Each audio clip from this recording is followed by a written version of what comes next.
যেহেতু এখানে আল্লাহ রাব্বুল আলামিন মানুষের সফলতা ব্যর্থতা, মানুষের লাভ আর ক্ষতির কথা বলবেন, সেজন্য আল্লাহ পাক মানুষের জীবনের সাথে মানুষের সম্পর্ক রয়েছে, তার জীবনের মানুষের সাথে সম্পর্ক রয়েছে, সময়ের মানুষের সঙ্গে সম্পর্ক রয়েছে, ইতিহাসের। তাই রব্বুল আলামিন বলেন ওয়াল আসরি ইন্নাল ইনসানা লাফি খুসর। আমি কসম করি সময়ের, আমি কসম করি ইতিহাসের, আমি কসম করি জীবনের, আমি কসম করি সময়ের। যেহেতু এই জীবন আছে বলে আমরা আছি, জীবন না থাকলে আমরা বাঁচি না। ইতিহাসের কসম আল্লাহ করেন, কারণ হলো ইতিহাস মহাকালের সাক্ষী। এই মহাকালের দুষ্কৃতিকারা, তাদের দুষ্কৃতি যারা, তাদের দুষ্কৃত কর্ম, যা তারা যে খারাপ কাজ করেছে, সেই খারাপ কাজের ইতিহাস ধারণ করেছে। যারা সুকৃতি করেছে, তাদের সুকর্মগুলি ইতিহাস ধারণ করেছে। ইতিহাস হচ্ছে নীরব সাক্ষী। আল্লাহ বলেন আমি ওই ইতিহাসের সাক্ষী, আমি জীবনের সাক্ষী, আমি সময়ের সাক্ষী। যেহেতু সময় কারো জন্য বসে থাকে না, সময়ের ব্যাপারে হযরত ইবনে কাইয়্যিম রাহমাতুল্লাহ আলাইহি তিনি বলেছেন মা মাদা ফিদ দুনিয়া আহলামুন ওয়া মা বাকিয়া মিনহা আমানি। মা মাদা ফিদ দুনিয়া আহলামুন, আমি আমার জীবনের যে অংশ ফেলে এসেছি এটা আমার স্বপ্ন। ওয়া মা বাকিয়া মিনহা আমানি, আর যেটা আমার সামনে জীবন বাকি আছে ওটা হচ্ছে আমার আকাঙ্ক্ষা। ওয়াল ওয়াক্তু বাইনাহুমা দায়ুন, আর এর মাঝখান থেকে সময় চলে যাচ্ছে। সময় আমার জন্য বসে নেই, সময় চলে যাচ্ছে। এই পৃথিবীতে আসার পর আমাদের হায়াত তো বাড়ছে না, বরং হায়াত প্রতি মুহূর্তে কি হচ্ছে? লোকেরা বলে হায়াত বাড়ে, হায়াত তো বাড়ে না। হায়াত কি হয়? জন্মের পরের থেকে আমার জন্য রিজার্ভ আছে যতটুকু, 50 বছর বাঁচবো, 60 বছর বাঁচবো, যতটুকু হায়াত আমার জন্য নির্ধারিত করা আছে, নির্ধারণ করা আছে, প্রতিদিন একদিন করে কমে যেতেছে। এজন্য আমি বলি, আমার বাড়িতে যে ঘড়িটা আছে, এই ঘড়িটা বেলা 1টার সময় ঢং করে একটা আওয়াজ দেয়, শ্রোতাকে শুনিয়ে দেয়, বাড়িওয়ালা তোমার জীবনের মূল্যবান হায়াত থেকে 1 ঘন্টা কমাইয়া দিলাম। 2টার সময় 2টা ঘন্টা লাগায় শোনায় দিল, বান্দারে তোমার জীবনের মূল্যবান সময় থেকে 2টি ঘন্টা কমে গেল। এমনি করে দিন গেল, মাস গেল, বছর গেল, আমাদের হুঁশ হলো না। সময় চলে গেল তাস খেলে খেলে, সময় চলে গেল আমাদের খেলাধুলা করে, শয়তানি বদমাশি করে। সময় কতটুকু পেলাম? কিয়ামতের দিন, বিচারের দিনটা যেটা হবে, আল্লাহ রাব্বুল আলামিন বলেন বিচারের দিনটাই লম্বা হবে 50 আলফা সানা মিম্মা তাউদ্দুন। বিচারের দিনটা লম্বা হবে কত বছর? 50,000 বছর। কত বছর?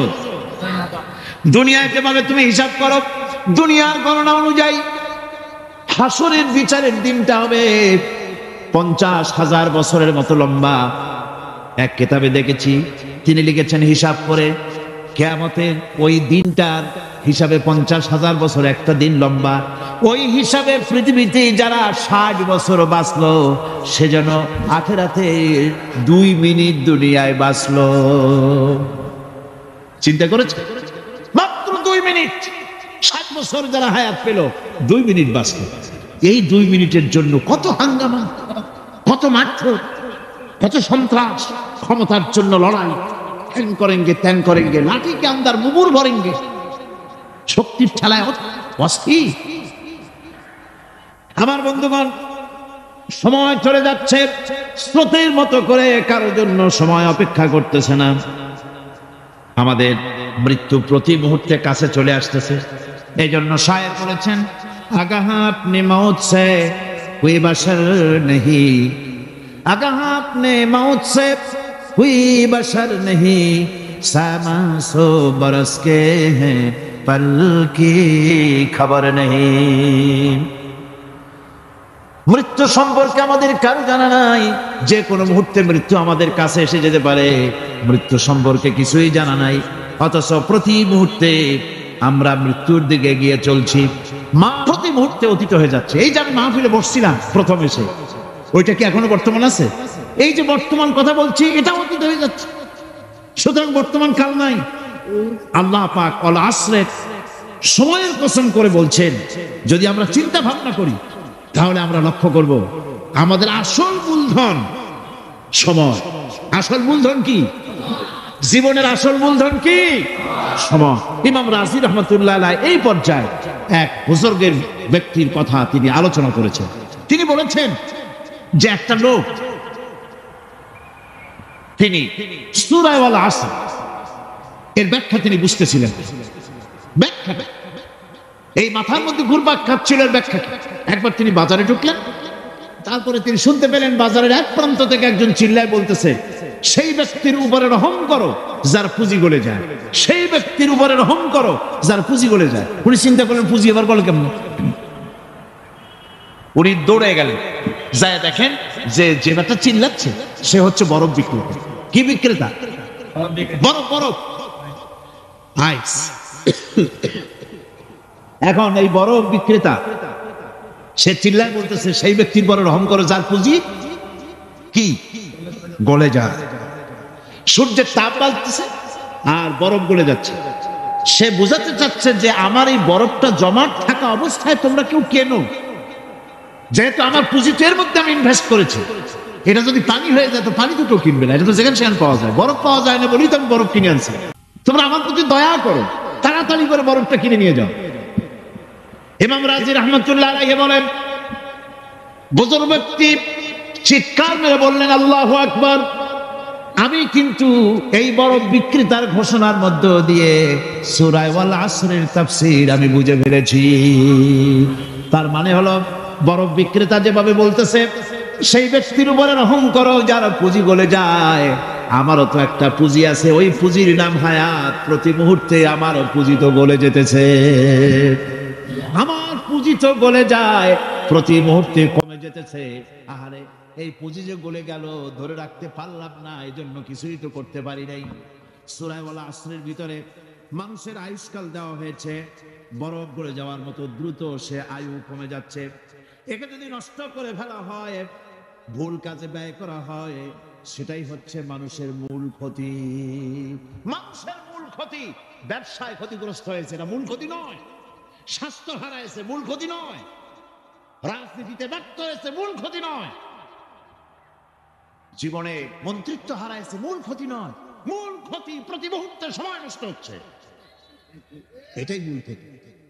ভাইরা, কিয়ামতের দিন জান্নাতীদের কোনো দুঃখ থাকবে না, সকলের দুঃখ থাকবে। জান্নাতীদের কোনো দুঃখ থাকবে না? থাকবে, থাকবে। জান্নাতীদের মনের মধ্যে একটা দুঃখই থাকবে। ভালো করে শুনুন, জান্নাতীদের মনের মধ্যে একটা দুঃখই হবে। তারা মনে মনে চিন্তা করবেন, আফসোস করবেন, আহারে যদি দুনিয়ায় বসে অমুক সময় বাসে বসেছিলাম, আজে বাজে চিন্তা করেছি, বাড়ির ড্রয়িং রুমে একা একা বসে বসে আজে বাজে চিন্তা করেছি, অমুক অমুক সময় খেলাধুলায় কাটাইছি। এই সময়গুলিতে যদি সুবহানাল্লাহ, আলহামদুলিল্লাহ, লা ইলাহা ইল্লাল্লাহ, আল্লাহু আকবার, এই তাসবিহ যদি পড়তাম, জিকির আজগার করতাম, জান্নাতের ভিতরে আরো নিয়ামত লাভ করতে পারতাম। সময়টা তো কাজে লাগাইলাম। মানুষের সবটা, মুমিনের সব কাজে সব। ওয়াকুলু লিন-নাসি হুসনা, মানুষের সঙ্গে ভালো ভালো কথা কও, মানুষের সঙ্গে হাসি মুখে কথা কও। একজনের সাথে হাসি মুখে কথা বললে আপনার একটা সদকা দেওয়ার মতো সমান সওয়াব আমলনামায় লেখা হয়ে গেল। ভালো ভালো কাম করো। বন্ধুগণ,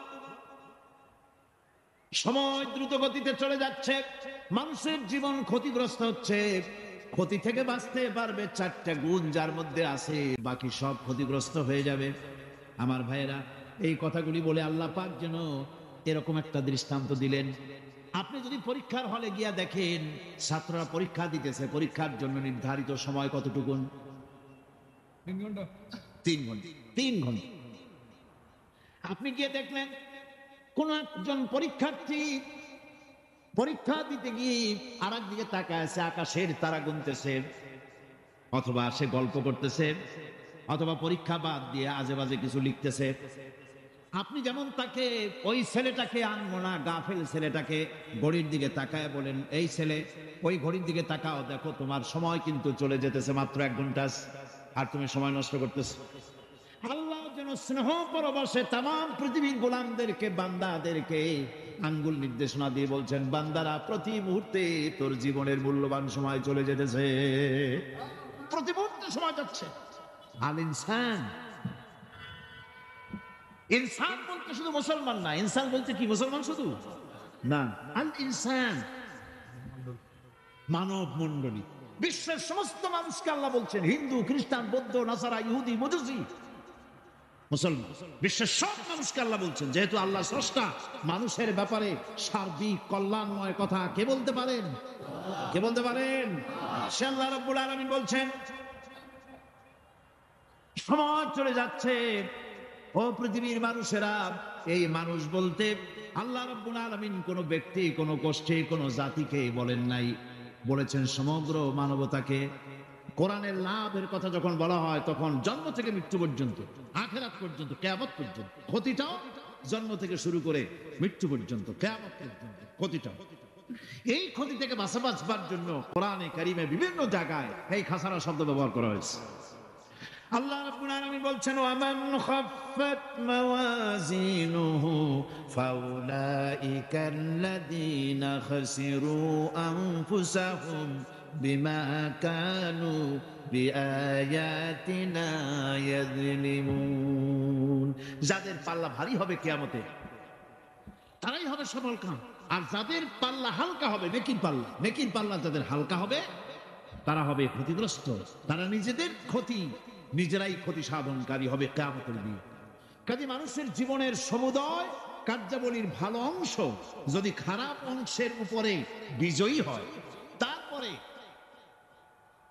খারাপ অংশ পাওনাদারদের দিয়ে টিয়া, এরপরে যদি নেকি কিছু বাকি থাকে, তাহলে বোঝা গেল লোকটা কিয়ামতে নাজাত পাবে। আর যদি ভালো কাজের উপরে খারাপ কাজ বিজয়ী হয়ে যায় আর সমস্ত পাওনাদারদেরকে পাওনা মিটাইয়া তারপরেও পাপ বাকি থেকে যায়, এর চাইতে খাসারা পৃথিবীতে আকাশে জমিনে কিছু আর হবে। এর থেকে বাঁচার জন্য আল্লাহ পাক এই খাসারা থেকে বাঁচার জন্যই মানুষকে এই কথা বলছে। এই কথাটি কোরআনে কারিমের অন্য একটি আয়াতে আরো সুন্দর করে বলা আছে, যারা নাকি এই দুনিয়ার বুকে যারা নিজেদের পুঁজি খাটাইছে, জীবনের পুঁজি সুদ কামাইতে খাটালো, জীবনের পুঁজি খাটালো হারাম কামাইয়ের ভিতরে, অন্যায় কাজের ভিতরে, যারা জীবনের পুঁজিকে আল্লাহর দ্বীনের কাজে লাগাতে পারে নাই, তাদের সম্পর্কে বলা হচ্ছে খাসিরাদ দুনিয়া ওয়াল আখিরাতা যালিকা হুয়াল খুসরানুল মুবিন। খাসিরাদ দুনিয়া ওয়াল আখিরাত, দুনিয়াও ক্ষতিগ্রস্ত, আখিরাতেও ক্ষতিগ্রস্ত। এটা হচ্ছে তার জন্য সুস্পষ্ট ক্ষতি, এর থেকে বড় ক্ষতি আর কিছুই হতে পারে না। আল্লাহ পাক কোরআনে কারীমে অন্যত্র বলেছেন, ওয়া নুনাজ্জিলু মিনাল কুরআনি মা হুয়া শিফাউন ওয়া রাহমাতুন লিল মুমিনিন ওয়া লা ইয়াজিদু যালিমিনা ইল্লা খাসারা। আমি এই কোরআন অবতরণের পরিক্রমায় এমন সব বিষয় অবতীর্ণ করেছি যা মুমিনদের জন্য নিরাময় এবং তাদের জন্য রহমত, আর জালিমদের জন্য ক্ষতি ছাড়া আর কিছুই বৃদ্ধি পায় না। জালিমদের জন্য ক্ষতি বৃদ্ধি পায়, আর যারা মুমিন তাদের জন্য এর মধ্যে নিরাময় আছে, এর মধ্যে রহমত আছে। অর্থাৎ যারা এই কোরআনকে যারা নিজেদের আইনের কিতাব হিসাবে গ্রহণ করেছে, কোরআনকে তাবিজের কিতাব হিসাবে নয়, ধর্মীয় কিতাব হিসাবে নয়, কোরআন সংবিধান, কোরআন কি, কোরআনকে যারা সংবিধান হিসাবে মেনে নিয়েছে, কোরআনকে যারা সংবিধান হিসাবে গ্রহণ করলো ব্যক্তি, পরিবার, সমাজ ও রাষ্ট্রে, তাদের যাবতীয় মানসিক, বুদ্ধিবৃত্তিক, নৈতিক, তামাদ্দুনিক রোগের নিরাময় হবে, এর দ্বারা শান্তি হবে। কিন্তু যেসব জালিম এই কোরআনকে প্রত্যাখ্যান করেছি, কোরআনকে যারা মৌলবাদীদের কিতাব বলে, কোরআনের কথা বললে মৌলবাদ বলে গাইল দেয়, তারা তাদের কপালকে পোড়াইয়া ছাই বানাইয়া দিছে, তাদের কপাল ভস্মীভূত করে দিয়েছে। আমার দেশে, এই দেশটা কি মুসলমান বেশি না অন্য জাতি বেশি? কোন জোরে কোন? মুসলমান সবচেয়ে, খুব লক্ষ্য করে শোনেন, এই দেশে সবচেয়ে মুসলমান বেশি, ইন্দোনেশিয়ার পরে। পৃথিবীর দ্বিতীয় বৃহত্তম মুসলিম দেশ হলো কোনটা? বাংলাদেশ। এই দেশে ইসলামরে যত গালি দেওয়া হয়েছে, কোরআনকে যত গালি দেওয়া হয়েছে, আলেমদেরকে যত গালি দেওয়া হয়েছে, রাসূলুল্লাহকে যত গালি দেওয়া হয়েছে, ইসলামী আদর্শকে যত গালি দেওয়া হয়েছে, পৃথিবীতে কোন দেশে এইভাবে ইসলামকে গালি দেওয়া কোথাও হয় না। এমনকি আমেরিকার মতো দেশে, ইংল্যান্ডের মতো দেশেও কোরআনের বিরুদ্ধে এত কথা কেউ বলতে সাহস পাবে না, ইসলামের বিরুদ্ধে কথা বলতে সাহস পাবে না, যেহেতু মুসলমানেরা সেখানে পাল্টা আক্রমণ করবে। তার দেশে মুসলমানের ঘরের সন্তান হইয়া ইসলামের বিরুদ্ধে তারা বক্তব্য রাখে। মৌলবাদ জিকির উঠে গেছে। আমেরিকার প্রেসিডেন্টরা যখন শপথ নেন, প্রেসিডেন্ট হিসেবে ওথ নেন, বাইবেলের উপরে হাত রাখেন আর বলেন, এই মহাগ্রন্থকে স্পর্শ করে শপথ নিচ্ছি, আমি আমার চিন্তা চেতনা, আমার মেধা, আমার প্রজ্ঞা, সবটা আমার জাতি, আমার দেশকে উন্নয়নের জন্য, এর সমৃদ্ধির জন্য, এর সংরক্ষণের জন্য আমি আমার জীবনকে উৎসর্গ করব। বাইবেলের উপরে স্পর্শ করে এই শপথ তারা নেন। আমার দেশের প্রেসিডেন্ট, প্রধানমন্ত্রী শপথ নেওয়ার সময় কোরআন শরীফের উপরে হাত রাখে যদি, তাহলে বলা হবে বেচারা মৌলবাদী হয়ে গেছে। এটা করা যাবে না। আর যদি কেউ করে সামান্য কিছু, কোরআন না, যদি তসবিহ নিয়েও আসে, তাহলে বুঝতে হবে জাতির সাথে একটা প্রতারণা ছাড়া কিছুই। কাজেই ধর্মের প্রতি আকর্ষণ একটা ভিন্ন জিনিস। এই জিনিসকে ছেড়ে যারা দেয় তারাই ক্ষতিগ্রস্ত হয়, আর যারা ধরে রাখে তারা দুনিয়ায় ক্ষতিগ্রস্ত হয় না।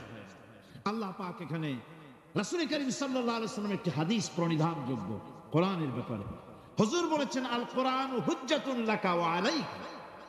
এই কোরআন হয় তোমার পক্ষের সাক্ষী, না হয় এই কোরআন তোমার বিপক্ষের সাক্ষী।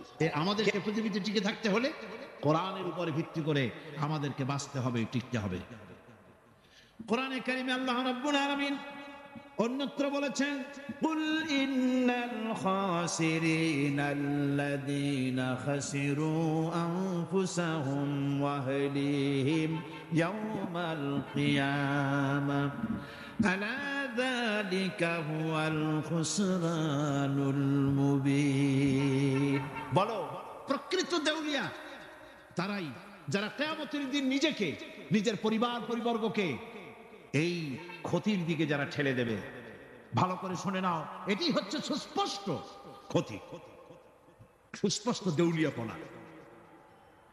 এই ক্ষতি থেকে বাঁচার জন্য আল্লাহ রাব্বুল আলামিন কোরআনে কারীমের মধ্যে বলেছেন, ওয়াল আসরি ইন্নাল ইনসানা লাফি খুসর। পড়েন সবাই, ওয়াল আসরি ইন্নাল ইনসানা লাফি খুসর।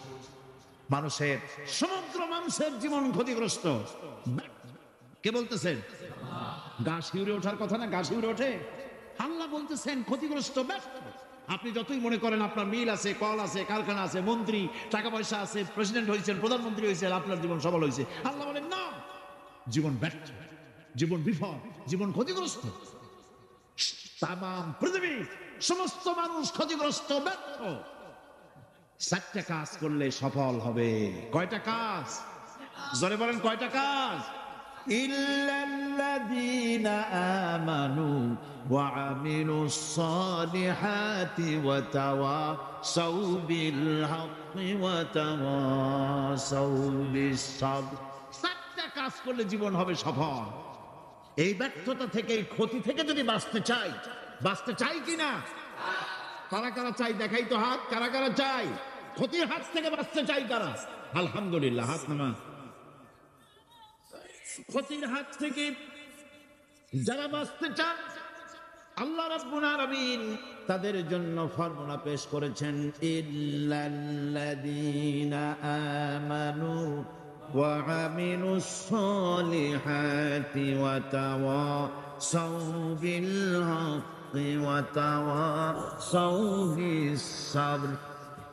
আল্লাহ পাক বলেন 4টি কাজ করলে জীবন সফল হয়ে যাবে। কয়টা কাজ? 4টা কাজ করলে জীবনটা সফল হয়ে যাবে। 1 নম্বরে ঈমান। 1 নম্বরে কি? ঈমান। এটাই হচ্ছে ফাউন্ডেশন। ক্ষতি থেকে বাঁচার জন্য প্রথম যে গুণটি, সেটির নাম হচ্ছে ঈমান। ইসলামে ঈমানের স্থান সর্বপ্রথম, তারপরে হচ্ছে ইসলাম। ঈমান আগে, তারপরে কি? ইসলাম। ইসলাম হচ্ছে বীজ, ঈমান হচ্ছে বীজ, আর ইসলাম হচ্ছে চারা, গাছ। এটা হচ্ছে ভিত্তি। এই ভিত্তিকে সর্বপ্রথম মজবুত করতে হবে, ঈমানের ভিত্তি। ঈমানের ভিত্তি দুনিয়ায় ঈমানের আহ্বান জানিয়ে জানাবার জন্যই আল্লাহ রাব্বুল আলামিন সমস্ত নবী এবং রাসূলদেরকে পৃথিবীতে পাঠিয়েছেন ঈমানের আহ্বানের জন্য। দুনিয়ার সমস্ত নবীদের দাওয়াত ছিল ঈমানের দাওয়াত। কিসের দাওয়াত? এই ঈমানের দাওয়াতটা আসছে, দাওয়াতটা এসেছে আল্লাহর কাছ থেকে। দেখুন, পৃথিবীর ভিতরে কোন নবীদের কথার সাথে আরেকজন নবীর কথার কোন বৈপরীত্য হয় না। সমস্ত নবীদের কথা একরকম ছিল। একজন নবীর সঙ্গে তার বক্তব্যের সাথে আরেকজন নবীর বক্তব্যের কোন গুণগত মৌলিক কোন পার্থক্য ঘটে নাই, অসঙ্গতি হয় নাই। কারণ নবীরা আম্বিয়া আলাইহিমুস সালাম নিজেরা বানিয়ে কথা রচনা করে তারা মানুষের সামনে পেশ করে নাই। সমস্ত নবীদের কাছে যত দাওয়াত এসেছে একটা অফিস থেকে এসেছে, সে অফিসটা হচ্ছে কার? আল্লাহ রাব্বুল আলামিনের। তাই দুনিয়ার সমস্ত পয়গম্বরদের দাওয়াত ছিল না ইলাহা ইল্লাল্লাহ, লা ইলাহা ইল্লাল্লাহ, লা ইলাহা, লা ইলাহা ইল্লাল্লাহু মুহাম্মাদুর রাসূলুল্লাহ। এটাই ছিল সমস্ত নবীদের দাওয়াত। হে আমাদের রব, নিশ্চয়ই আমরা এমন একজন আহ্বায়কের আহ্বান শুনেছি যিনি আমাদেরকে ঈমানের দাওয়াত দিয়েছেন। এমন কোন পয়গম্বর নাই দুনিয়ায় যিনি ঈমানের দাওয়াত দেন নাই। সকলেই ঈমানের দাওয়াত মানুষের সামনে, বিশ্ববাসীর সামনে পেশ করেছেন। কোরআনে হাকিম স্পষ্ট একটা সীমারেখা দুনিয়ার মানুষের সামনে পেশ করে পৃথিবীর মানুষগুলিকে দুটি শ্রেণীতে বিভক্ত করে দিয়েছে। একটি হচ্ছে ঈমান পোষণকারী, আর একটি হচ্ছে অবিশ্বাসী। একটা ঈমান পোষণকারী আর একটা অবিশ্বাসী। ঈমান পোষণকারীরা সত্যশ্রয়ী, তারা হচ্ছে জ্ঞান এবং নূরের সম্পদে সমৃদ্ধ। আর দ্বিতীয় দলটি হচ্ছে কাফের, জালিম, মূর্খ। তারা হেদায়েতের রাস্তা তাদের জন্য অবরুদ্ধ। কোরআনে কারীম এই দুইটি দল সম্পর্কে উল্লেখ করতেছেন, মাসালুল ফারিকাইনি কাল আ'মা ওয়াল আসাম্মি ওয়াল বাসীরি ওয়াস সামিঈ হাল ইয়াস্তাবিয়ানি মাসালান আফালা। কোরআন শরীফ বলছে, হাল ইয়াস্তাবিয়ানি মাসালান আফালা তাযাক্কারুন। দুইটি শ্রেণীতে আল্লাহ পাক ভাগ করে দিয়েছেন। একটা শ্রেণী হচ্ছে অন্ধ, বোবা, বধির। আরেকটি যারা শুনতে পায়, চোখে দেখতে পায়। এই দুটি কখনো এক নয়, সমান নয়। এ দুটির রাস্তা আলাদা। কাফেরের রাস্তা আর ইমানদারদের রাস্তা সম্পূর্ণ ভিন্ন। আল্লাহ রাব্বুল আলামিন ঈমান এবং কুফরের পার্থক্য বলে দেওয়ার জন্য গোটা মানব জাতির মধ্যে স্পষ্ট করে বলেছেন, লা ইকরাহা ফিদ-দীন ক্বাদ তাবায়্যানার রুশদু মিনাল গায়্। দ্বীনের ব্যাপারে জোর জবরদস্তি নেই। এখানে হেদায়েতের পথ এবং গোমরাহি, হেদায়েতকে গোমরাহির পথ থেকে সম্পূর্ণ আলাদা করে দেওয়া হয়েছে। লা ইকরাহা ফিদ-দীন, দ্বীনের ব্যাপারে কোনো জোর জবরদস্তি নেই। যারা ধর্মনিরপেক্ষবাদী তারা এই আয়াতটাকে নিজেদের মতবাদকে প্রতিষ্ঠার লক্ষ্যে অনেক সময় কাজে লাগায়। দুটি আয়াতকে তারা বেশি ব্যবহার করে। একটা হচ্ছে লাকুম দীনুকুম ওয়ালিয়া দীন, আর একটা হচ্ছে লা ইকরাহা ফিদ-দীন। এই দুইটি আয়াতকে ধর্মনিরপেক্ষবাদীরা ব্যবহার করে। এই দুটির কোনটি তাদের আদর্শকে বোঝাবার লক্ষ্যে ব্যবহারের কোনো সুযোগ নাই। লা ইকরাহ ফিদ্দীন, ধর্মের ব্যাপারে কোনো বাড়াবাড়ি নাই, জোর জবরদস্তি নাই। এ কথা বলা হয়েছে এই কারণে যে কোন বিধর্মীকে, অমুসলিমকে ভয় দেখিয়ে, লোভ দেখিয়ে অথবা কোন ক্রমে কোন প্রকার চাপ সৃষ্টি করে তাকে মুসলমান বানানো যাবে না। এমনকি সূরা তওবার মধ্যে এসেছে, যুদ্ধ চলাকালীন সময়, জিহাদ চলাকালীন সময় কোন অমুসলিম যদি ইসলাম জানার জন্য তোমাদের তাঁবুতে আসে, তাহলে তুমি তাকে ইসলাম বুঝাও। ইসলাম শোনার পরে যদি মেনে নেয় ভালো কথা, আর যদি না মানে তাকে তার তাঁবু পর্যন্ত ফিরে যেতে চাও, ফিরে যেতে দাও। মাঝপথে তাকে আক্রমণ করা যাবে না। ধর্মের ব্যাপারে কোনো বাড়াবাড়ি নাই। লা ইকরাহ ফিদ্দীন, এর দ্বারা ধর্ম নিরপেক্ষতার কোনো কথা বোঝানো হয়নি। আর লাকুম দীনুকুম ওয়ালিয়া দীন, এটা ছিল কাফেরদের সেই বক্তব্যের প্রেক্ষিতে যেখানে কাফেররা বলেছিল মুহাম্মদ সাল্লাল্লাহু আলাইহি ওয়াসাল্লাম। আসুন আমরা এক কাজ করি, সেটা হলো ধর্ম নিয়ে আমাদের মধ্যে যে বাকবিতণ্ডা হচ্ছে, আমরা ধর্মকে 50-50 ভাগ করে দিই। কিছুদিন আমরা গিয়া আপনার আল্লাহরে সেজদা দেই, আর কিছুদিন আপনারা আমাদের মূর্তিগুলিকে প্রণাম করুন। এই প্রস্তাব যখন রাখল, আল্লাহ রাব্বুল আলামিন সূরা কাফিরুন অবতীর্ণ করে দিলেন, কুল ইয়া আইয়ুহাল কাফিরুন লা আ'বুদু মা তা'বুদুন। হে কাফেরেরা, হে অবিশ্বাসীরা, নবী আপনি বলুন, হে অবিশ্বাসীরা, তোমরা যার ইবাদত করো আমরা তার ইবাদত করি না, আবার আমরা যার ইবাদত করি তোমরাও তার ইবাদত করো না। সুতরাং লাকুম দীনুকুম ওয়ালিয়া দীন, সুতরাং তোমাদের দিন তোমাদের জন্য, আমাদের দিন আমাদের জন্য। ওই যে একটা ঘটনা আমি আপনাদেরকে শোনাই, যে একজন একটা খাসি আর একটা গাধা পুষত। তারপরে লোকটি তার খাসিকে খুব যত্ন করত, গাধাকে যত্ন করত না। গাধা একদিন খাসিকে বলছে, খাসি একদিন গাধাকে বলছে, গাধা তুই তো আসলেই গাধা। গাধা বলছে, তা আমি তো গাধাই, তা আমার এরকম গাল দিয়ে লাভ কি? গাল দিচ্ছে এই জন্য মালিক আমাকে কত যত্ন করে তাকে লক্ষ্য করেছো? তোমাকে কিন্তু কোনো যত্ন করে না। বাইরের থেকে আসার সময় একটা থাপ্পড় দেয়, যাওয়ার সময় একটা লাথি দেয়, আর আমার ঘাড়ের উপরে হাত বুলায়, আমাকে গোসল করায়, ভুসি দিসি খাওয়ায়, কত যত্ন করে। দাদা বলছে, আসলে খাসি তোমার এত যত্ন কেন তাকে তুমি জানো? কয় না, তা তো জানি না। তোমার যত্ন বেড়েছে, কোরবানির চাঁদ উঠেছে সেই জন্যে। এই পৃথিবীতে অন্যায় কাজ করার পরেও যারা নাকি পৃথিবীর বুকে সুখ পায়, শান্তি পায়, কোন জিনিসের অভাব নাই, নেতৃত্ব আছে, ক্ষমতা আছে, বাড়ি আছে, গাড়ি আছে, ইন্ডাস্ট্রি আছে, সবকিছু আছে, কোন জিনিসের অভাব নাই, তারা অহংকারে মেতে ওঠে, ভাবে আল্লাহ বুঝি খুব রহমত করতেছেন। না, ওর যা পাওনা সব এখানে শেষ করে দিল, ওর কিন্তু শান্তি নাই। শান্তি নাই, শান্তি তো আলাদা জিনিস, শান্তি আলাদা জিনিস। সৎ লোকেরা ছেঁড়া খাতা গায়ে দিয়ে ছোট্ট ঝুপড়ির মধ্যে থেকে যে আরাম পায়, অসৎ উপায় উপার্জিত টাকা দিয়া এসি রুমের ভিতরেও বড় লোকেরা সেই শান্তি পায় না। কথা ঠিক কিনা? সেই শান্তি পায় না। বড় লোক রোগের অভাব নেই, নানান রোগ, খাইতে পারে না।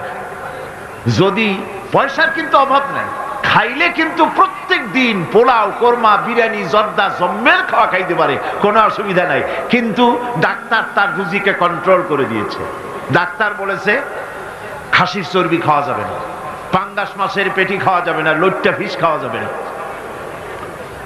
কি খাইতে হবে? খাইবার সকালবেলা ডিমের একটা পুষ, দুপুর বেলায় এক স্লাইস টুস, আর রাতের বেলায় ফলের এক কাপ জুস। রুজি কন্ট্রোল হয়ে গেছে। রুজি নেই, ঘরের মধ্যে শান্তি নাই, রিজ কন্ট্রোল হয়ে গেছে, ঘরেও শান্তি নাই। বউতে পছন্দ করে না, সে ঘরে আসছে, এসে দেখে বউ চলে গেছে আর এক জায়গায়। ছেলে মেয়েতে কথা শোনে না, বউতে শান্তি নাই, ছেলেতে শান্তি নাই, মেয়েতে শান্তি নাই।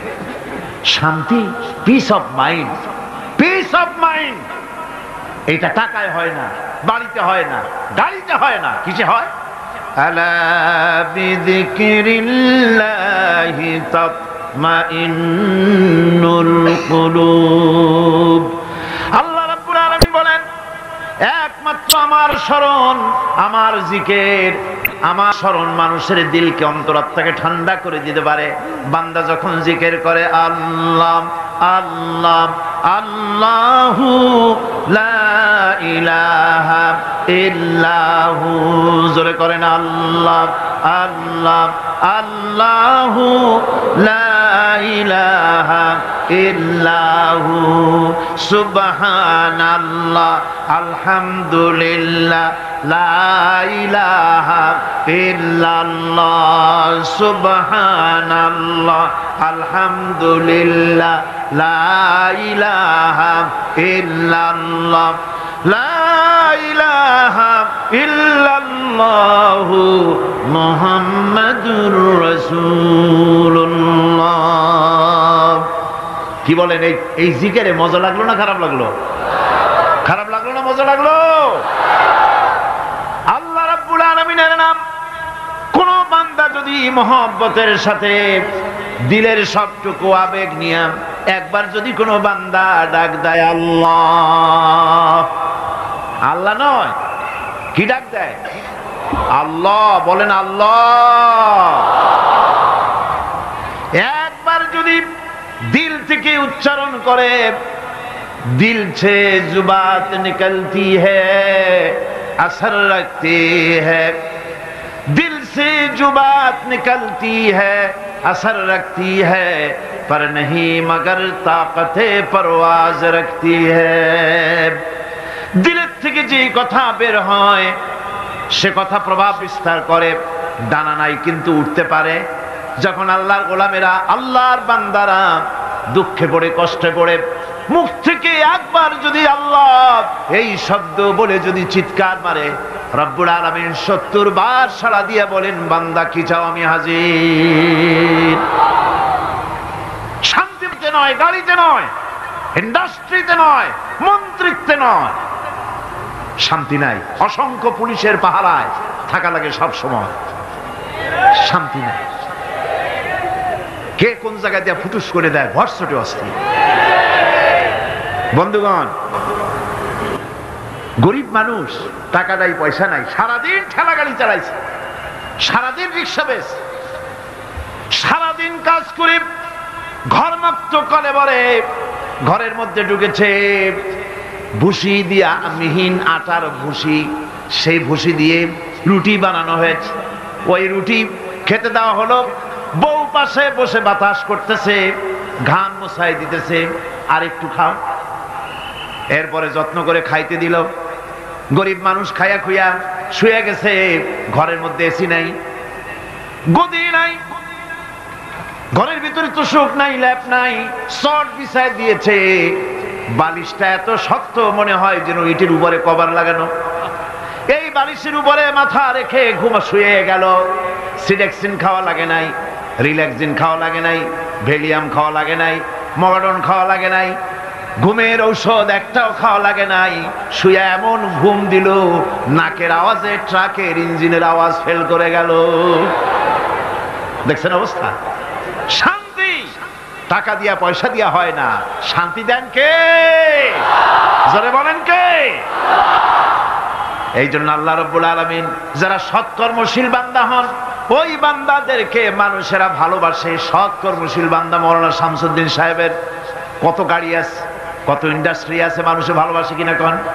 ভালোবাসে কিনা? একটা নমুনা দেখাইলাম। যারা দিনদার, পরহেজগার, ইমানদার, সৎকর্মশীল, আল্লাহ তাদের ব্যাপারে কি করে শোনেন। ইন্নাল্লাযীনা আমানু ওয়া আমিলুস সালিহাতি সায়াজআলু লাহুমুর রাহমানু উদ্দা। আল্লাহ পাক বলেন, যারা নাকি ঈমান এনেছেন আর আমলে সালেহ করে, রব্বুল আলামিন তার বান্দাদের দিলের মধ্যে তার জন্য মহব্বত পয়দা করে দেন। মানুষেরা ভালোবাসে, মহব্বত করে। সম্রাট আকবর নাম শোনেন নাই? কোথাকার প্রেসিডেন্ট? ভারতবর্ষে। কত বড় নাম করা ব্যক্তি, দ্বীন ইলাহি চালু করলো, তার নামে আল্লাহু আকবার চালু করলো। আল্লাহু আকবার বলতে যেন তারে বোঝানো হয়, জিল্লে ইলাহি বলে ঘোষণা করা লাগলো তাকে। তার সামনে মাথা নত করার ব্যবস্থা করে দিল, কুর্নিশের ব্যবস্থা করে দিল। হযরত মুজাদ্দিদ আল বিসানি রাহমাতুল্লাহ আলাইহি এর বিরোধিতা করলেন। বিরোধিতা করার পরে সম্রাট জাহাঙ্গীর তার জেলের মধ্যে ঢুকাই দিল। তাকে যখন দরবারে দাওয়াত দিয়েছিল, একটা গেট বানালো যাতে করে তার মাথা নিচু করে ঢোকা লাগে। আল্লাহর মাহবুব বান্দা মুজাদ্দিদ আল বিসানি রাহমাতুল্লাহ আলাইহি তিনি মনে করলেন এখানে গেটটা নিচু করা হয়েছে যাতে করে আমি মাথা নিচু করে ঢুকি, আর এটাই সে কুর্নিশ হিসেবে ধরে নেবে। তিনি মাথা নিচু করলেন না, মর্দে মুজাহিদ বাদশার দরবারে নিজের বাম পাখানা আগে ঢুকাইয়া দিলেন। এই অপরাধে তাকে কারারুদ্ধ করা হলো। জেলখানার ভিতরে তিনি আছেন। কয়েক মাস পরে জেলার সাহেব চিঠি লিখেছেন বাদশার কাছে, জাহাপানা জেল তো হয় চোরের জন্য, ডাকাতের জন্য, বদমাশদের জন্য। কারে পাঠাইলেন জেলখানায়? মুজাদ্দিদ আল বিসানি নামক যে ব্যক্তিকে জেলে পাঠিয়েছেন, তিনি আসার পরে কয় মাসে আমার জেলের মধ্যে চোর আর ডাকাত যা ছিল সব আল্লাহর ওলিতে পরিণত হয়ে গেছে। সম্রাট আকবর সেকেন্দ্রায় তার কবর রয়েছে, কেউ জিয়ারত করতে যায় না। মুজাদ্দিদ আল বিসানি রাহমাতুল্লাহ আলাইহি হযরতে খাজা মুঈনুদ্দিন চিশতি রাহমাতুল্লাহ আলাইহির দরবারে আজও হাজার হাজার মানুষ কবরের কাছে জিয়ারত করতে যায়। দিনদার ইমানদার সৎকর্মশীল হলে আল্লাহ পাক তার মহব্বত মানুষের দিলের মধ্যে পয়দা করে দেন। ভাইরা আমার, এই পৃথিবীর বুকে ভালো কাজ যারা করে তাদের জন্য ফুল বিছায় কেউ দেয় না। ফুল দেয়? ফুল দেয় না, কণ্ঠকা কীর্ণ থাকে। নবীজি কালেমার দাওয়াত দিয়েছিলেন, এই কারণে নবী কোনো ফুলের বিছানা পান নাই, ফুলের মালা পান নাই। কাফির বেঈমানেরা নবীজিকে মারধর করেছে, দান্দার মোবারক শহীদ করেছে। হযরত বিলালকে উটের পায়ের সাথে বেঁধে দিয়ে উট তাড়ায় দিয়েছে, দড়ির মাথায় বেলাল বাঁধা, পিঠের থেকে চামড়া খসেছে, মাথা থেকে চামড়া খসে গেছে। উত্তপ্ত মরুভূমির উপরে হযরত বিলালের রক্তাক্ত শরীরকে চিৎ করে শোয়াই দিয়েছে। চতুর্দিকে কাফেরেরা দাঁড়ায়া লোহার ডান্ডা দিয়ে তাকে পিটাইছে আর বলেছে লাত মানাতির উপরে এখনো ঈমান আন। হযরত বিলাল একটা ভাঙ্গা আঙ্গুল কোন রকম আকাশের দিকে উঁচু করে বলেছেন, আহাদ আহাদ আহাদ লা ইলাহা ইল্লাল্লাহ লা ইলাহা ইল্লাল্লাহ লা ইলাহা ইল্লাল্লাহ মুহাম্মাদুর রাসূলুল্লাহ। কত চলে চলে। পুলিশকে যে দায়িত্ব, যে ক্ষমতা গভর্নমেন্ট দেয়, সরকারি আইনে পুলিশের যে দায়িত্ব আছে, যে পাওয়ার আছে, পুলিশ যদি তার পাওয়ারকে নির্দ্বিধায় যদি এই দায়িত্ব পালন করতে পারত, আমি বলতে চাই গোটা দেশ একটা সুন্দর দেশে পরিণত হয়ে যেত। কিন্তু পুলিশ কি তার দায়িত্ব অবলীলাক্রমে পালন করতে পারে? পুলিশ বহু কষ্ট করে খাগড়াছড়ি আর বান্দরবানের পাহাড় ঘুরে ঘুরে বড় ডাকাতরে ধরে ফেলেছে। বড় চোরাচালানি, স্বর্ণ চোরাচালানকারী বড় একটা ডাকাতরে ধরে ফেলাইছে, জীবনের ঝুঁকি নিয়ে ধরছে। আসামি ধরা কি এত সহজ? গেলি আসামি কয় যে আমার হাতে হ্যান্ডকাপ পরাই দেন, আমি আসছি। এরকম করে নাকি? জীবনের ঝুঁকি নিয়ে তারপরে পুলিশ গ্রেফতার করে, তাদেরকে গ্রেফতার করলো। পরের দিন টেলিফোন আসলো, হ্যালো চট্টগ্রামের এসপি? বলে হ্যাঁ। আরে মিয়া তুমি ধরছো কারে? আরে ধরছি তো বল্টু মিয়ারে। কেন ধরলা তারে? কয় স্যার অস্ত্র শুদ্ধা ধরছি। তাতে কি হয়েছে? আমার পার্টির লোক অস্ত্র শুদ্ধা ছাড়িয়ে দিবি যদি চাকরি করতে চাস। কথা ঠিক কিনা? এগুলি অনেক আগে হতো, আজকাল হয়তো না, আজকালও হয়। আমি এ কথা কেন বললাম? থানায় আসামিদেরকে ধরা হয়, জেল হয়ে গেল, কয় মাস পর বেরিয়ে গেল, থানায় তার নামটা আসামির খাতায় লেখা গেল চোর হিসাবে, ডাকাত হিসাবে, সন্ত্রাসী হিসাবে, চোরাচালাক হিসাবে, ঠিক কিনা? আবার ধরা পড়লো, আবার নাম উঠলো, আবার ধরা পড়লো, আবার নাম উঠলো, জেল থেকে মুক্ত হলো, নাম ঠিকই থাকলো খাতায়। কিন্তু কোন বান্দা যদি গুনাহ করে, আল্লাহর বান্দার জন্য যে খাতা আছে, ফেরেশতারা যেটা লেখে, ওইখানে গুনার খাতায় তার নাম উঠে গেল। রব্বুল আলামিন বলেন, আমার বান্দা যদি গুনাহ করার পর বুঝতে পেরে যখন তওবা করে, তখন শুধু গুনাহ মাফ করি না, গুনার খাতা থেকে নামটাও আমি মুছে ফেলে দেই। সুবহানাল্লাহ। আমার বান্দা যখন শয়তানের ওয়াসওয়াসায় পড়ে একটা নেকের একটা গুনাহ নিয়ত করবে, গুনাহ করার নিয়ত করবে, গুনাহটা করে নাই, পাপ লিখবা না। গুনাহ করা হয়ে যাওয়ার পর একটা গুনার জন্য একটা গুনাহই লিখবা। আর যদি আমার বান্দা কোন একটি নেকির কাজের নিয়ত করেছে, হজের নিয়ত করেছে, হজে যায় নাই, মাদ্রাসা মসজিদে দান করবে, চট্টগ্রাম তাফসীরুল কোরআন মাহফিলে দান করবে, করে নাই এখনো, শুধু নিয়ত করেছে, নেক নিয়তের কারণে আমলনামায় একটা নেকি লিখে দিবা। আর যখন নেকের কামটা করা হয়ে যাবে, আল্লাহ পাক বলেন, মান জাআ বিল হাসানাতি ফালাহু আশরু আমসালিহা। নেকের কাজটা যখন করা হয়ে যাবে, আমার বান্দার আমলনামায় একটা নেকের পরিবর্তে 10টা গ্রেস মার্ক লাগাইয়া 10 গুণ বাড়াইয়া দিবা। সুবহানাল্লাহ। আমি বান্দা, আল্লাহ পাক বলেন, বান্দার কোন আমলের উপরে আমি জুলম করি না। বান্দা যদি যে সব কাজ করবে, সমস্ত নেক কাজের জন্য আমি তাকে সওয়াব দান করব। শুধু তাই না, সৎকর্মশীল ব্যক্তিদের রুজিতে আমি বরকত দিয়ে দিব। সুবহানাল্লাহ কোন। ভালো কাজ যারা করবে তাদের রুজিতে আল্লাহ পাক কি করবেন? فالذين آمنوا وعملوا الصالحات لهم مغفرة ورزق كريم। যারা ঈমান আনবে এবং ভালো কাজ করবে, আমি তাদেরকে উত্তম রিজক দান করব।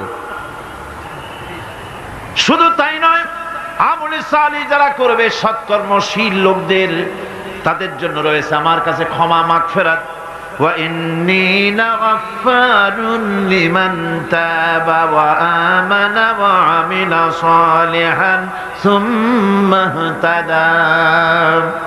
নিঃসন্দেহে আমি ক্ষমাশীল ওই সব বান্দাদের জন্য যারা সৎ কাজ করে, আমলে সালেহ করে, নেক কাজ করে, আর গুনাহ থেকে তওবা করে, আর এই তওবার উপরে, হেদায়েতের উপরে টিকে থাকে, আমি তাদের গুনাহকাশী আমি রব্বুল আলামিন মাফ করে দেই। আল্লাহ পাক ওয়াদা করেছেন, নেককার যদি হও, সৎকর্মশীল যদি তোমরা হও, তাহলে নেক কাজের বিনিময় আমি রব্বুল আলামিন তোমাদেরকে রাষ্ট্র ক্ষমতা দান করব, যেমন করে তোমাদের পূর্বপুরুষদেরকেও রাষ্ট্র ক্ষমতা দিয়েছিলাম। রাষ্ট্র ক্ষমতা হচ্ছে সুলতান নাসির, যাকে বলা হয়েছে সাহায্যকারী শক্তি। রাসূল করিম সাল্লাল্লাহু আলাইহি সাল্লাম আল্লাহর কাছে সেখানে দোয়া করেছেন, রব্বি আদখিলনি মুদখালা সিদকিন ওয়া আখরিজনি মুখরাজা সিদকিন ওয়াজআলনি মিন লাদুনকা সুলতানান নাসিরা। আয় আল্লাহ, আমাকে সাহায্যকারী শক্তি আমাকে তুমি দান করো। এই সাহায্যকারী শক্তি হচ্ছে রাষ্ট্র ক্ষমতা। কি ক্ষমতা? রাষ্ট্র ক্ষমতা। এখন রাষ্ট্র ক্ষমতা কি জন্য? রাষ্ট্র ক্ষমতা এই জন্যে যে রাষ্ট্রীয় পাওয়ার যদি আপনার হাতে না থাকে, তাহলে ইসলামের সকল আইন পালন করা সম্ভব নয়। ঠিক কিনা? ঠিক কিনা? আজ সমাজে সুদ চালু আছে নাকি নাই? জেনা চালু আছে নাকি নাই? জুয়া চালু আছে নাকি নাই? আমার ভাইরা, আমার এই দেশে, এই উপমহাদেশে, পাকিস্তান, ইন্ডিয়া, বাংলাদেশ, এই দেশগুলির মতো এত মাহফিল কোথাও হয় না। পৃথিবীর কোথাও এত মাহফিল হয় না।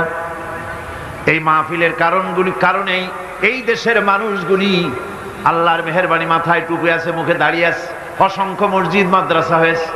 আল্লাহর ওলিরা, বড় বড় আলেম এবং পীর বুজুর্গরা এই দেশে দ্বীনের দাওয়াত দিয়েছেন, সুদের বিরুদ্ধে কথা বলেছেন, ঘুষের বিরুদ্ধে কথা বলেছেন, কিন্তু আপনারা বলেন এই শত শত বছর পর্যন্ত ওয়াজ নসিহত করে, পীর মুরিদি করে আর তাফসীর করে সুদ বন্ধ হয়েছে নাকি? বোঝেন না কথা? সুদ বন্ধ হয়েছে, ঘুষ বন্ধ হয়েছে, জিনা বন্ধ হয়েছে, বেশ্যালয় বন্ধ হয়েছে। কিয়ামত পর্যন্ত এই পদ্ধতিতে হবে না। কথা বুঝে আসছে? ওয়াজ করে তাফসীর করে যদি সুদ আর ঘুষ বন্ধ হয়ে যেত, তাহলে রাসূলুল্লাহর চাইতে বড় ওয়াজ আল্লাহর দুনিয়ায় আর নাই। তিনি ওয়াজ করে বন্ধ করে দিতেন, কিন্তু তা হয় না। আল্লাহর ঘরের ভিতরে 360টা মূর্তি ছিল। 13টি বছর ধরে নবুয়াতের মক্কি জিন্দেগিতে আল্লাহর নবী একটা মূর্তিকেও আল্লাহর ঘর থেকে সরাই দিতে পারেন নাই। কথা ঠিক কিনা? কিন্তু যখন মদিনা মুনাওয়ারায় গেলেন, ইসলামী রাষ্ট্র হাতে পেলেন, এবার নবীজি ইসলামী রাষ্ট্রের প্রধান, এখন তিনি প্রেসিডেন্ট। সাহাবায়ে কেরাম আমলে সালেহ করেছে, ঈমান এনেছেন, আমলে সালেহ করেছেন, বদৌলতে আল্লাহ ক্ষমতা দিয়েছেন। এবার রাষ্ট্র ক্ষমতা হাতে।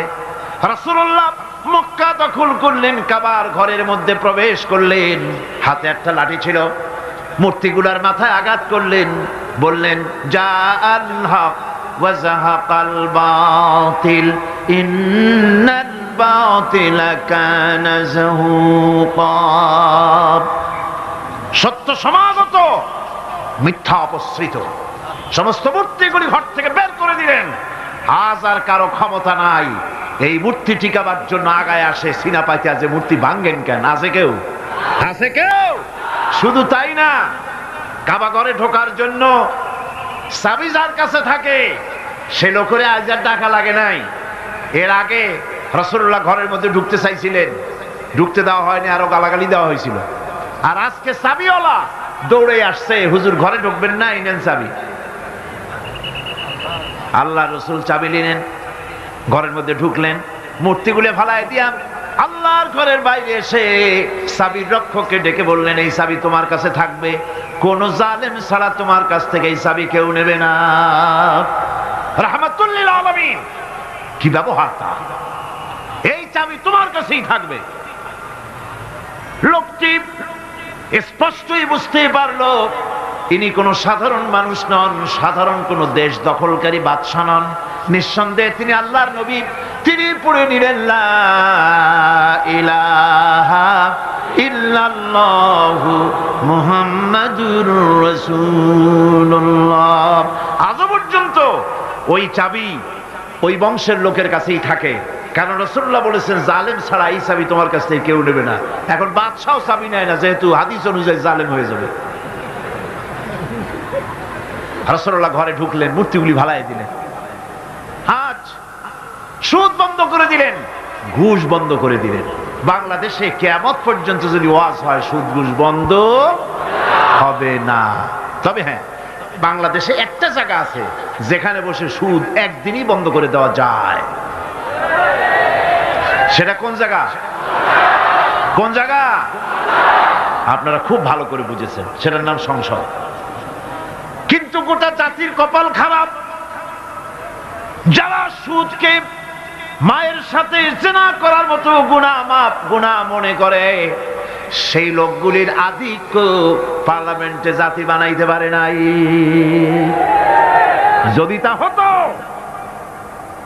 বাজেট বক্তৃতার ভেতরে আমি বলেছিলাম, স্পিকার সাহেব, এই বাজেট যারা তৈরি করেছে সরকার এবং এই বাজেট প্রস্তুতকারী, কিয়ামতের দিন অবশ্যই আল্লাহর দরবারে আসামি হবেন, কারণ পুরা বাজেট সুদ ভিত্তিক। আর সুদকে আল্লাহ পাক হারাম করে দিয়েছেন, জঘন্যতম হারাম। সুদের মধ্যে 70টি গুনাহ, তার 70 গুনাহ হলো নিজের মাকে নিকাহ করা। নাউযুবিল্লাহি মিন যালিক। ভাগ্য আমরা বদলাতে চাই, ঠিক কিনা? কিন্তু বিশ্বাস করুন, আল্লাহ রাব্বুল আলামিনের কোরআন আমার হাতে, বিশ্বাস করুন, এ ভাগ্য সমাজতন্ত্র বদলাইতে পারে নাই, পুঁজিবাদ বদলাইতে পারে নাই, ধর্ম নিরপেক্ষ মতবাদ বদলাতে পারবে না, কখনোই পারবে না। জাতির ভাগ্য বদলাবে শুধু কোরআনের আইন। কিসের আইনে বদলাবে? বদলাবে? এই কোরআন ছাড়া ভাগ্য বদলাবার আর কোন পথ? কোরআনের দিকে গিয়ে আসুন। শুধু তাফসীর শোনার জন্য পাগল হলে হবে না, আমল করতে হবে। মাওলানা সৈয়দ সালমান নদভী সাহেব তিনি যে কথাটা বলেছেন, কি দারুণ কথা বলেছেন।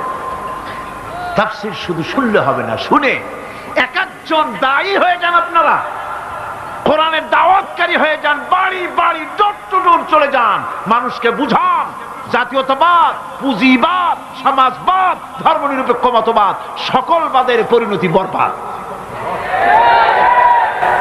ইসলামের পরিণতি আবাদ। ইসলামের পরিণতি কি?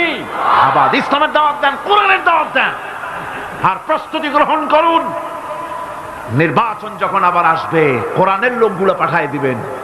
আল্লাহ যেন তৌফিক দেন, আল্লাহ যেন তৌফিক দেয়। জোরে কোন আমিন। ভাইরা আমার, আমলে সালেহ যারা করবে, সৎ কাজ যারা করবে, আল্লাহ তাদের জন্য জান্নাত দান করবেন। জোরে বলেন সুবহানাল্লাহ। রব্বুল আলামিন বলেন, ওয়াল্লাযীনা আমানু ওয়া আমিলুস সালিহাতি সানুদখিলুহুম জান্নাতিন তাজরি মিন তাহতিহাল আনহার খালিদিনা ফিহা আবাদান।